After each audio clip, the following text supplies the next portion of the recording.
आज नक़ीब मिलत बैरिस्टर असदुद्दीन अवैसी साहब की हिदायत पे और अकबरुद्दीन अवैसी साहब की लीडरशिप में आज हमने Hyderabad police commissioner, Cyberabad police commissioner, Rachakonda police commissioner, तीनों कमिश्नर से मुलाकात की।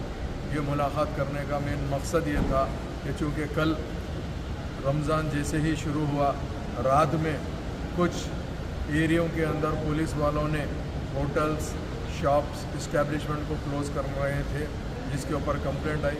तो सदर मजलिस ने कहा कि फौरी जाकर इत्तला दीजिए इन लोग को ताकि ये लोग बंद ना कर सके। वजह यह है कि हर साल रमज़ान के अंदर ये जो प्रैक्टिस चलती है कि जितने मुसलमान हैं रात में शॉपिंग को निकलते हैं, सैर करने को होटल जाते हैं, उसके अलावा इफ्तार के बाद, तरावियों के बाद, क्योंकि इफ्तार के बाद खाते नहीं हैं तो तरावियों के बाद भी उन लोग जैसा भी है अपना इस्तेमाल करते हैं।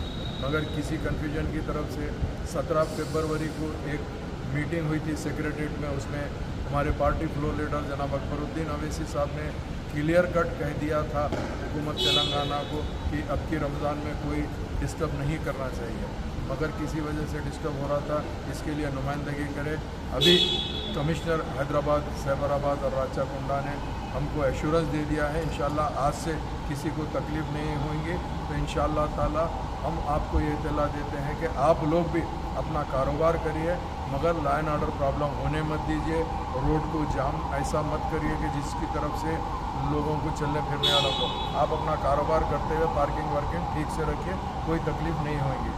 यही इत्तला देना था। बहुत बहुत शुक्रिया।